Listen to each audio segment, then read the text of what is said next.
One of the questions that I'm asked most commonly is, Dr. Peled, what exactly is it that you mean when you say peripheral nerve surgery? Well, the nervous system is a very complex anatomic system that can be divided along many parameters, one of which is the location of the nerves themselves.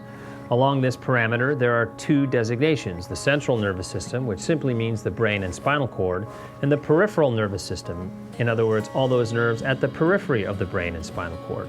One of the most common peripheral nerve surgical conditions that people are likely familiar with is called carpal tunnel syndrome, where a nerve is pinched at the wrist as it crosses and passes through a normal anatomic canal known as the carpal tunnel. During the operation to treat this condition, the peripheral nerve surgeon will release the pressure on that nerve and, in the majority of cases, eliminate or minimize the patient's numbness, tingling, and pain, and often improve their function. Luckily, many of these peripheral nerve surgical procedures have been adapted for use in the head and neck, where nerves are pinched either in the frontal, the temporal, or occipital, meaning back of the head regions, and during the surgical procedure, the pressure on these nerves is released, thereby often leading to a significant decrease in the frequency, severity, and duration of headache symptoms, and in some cases, eliminating them altogether.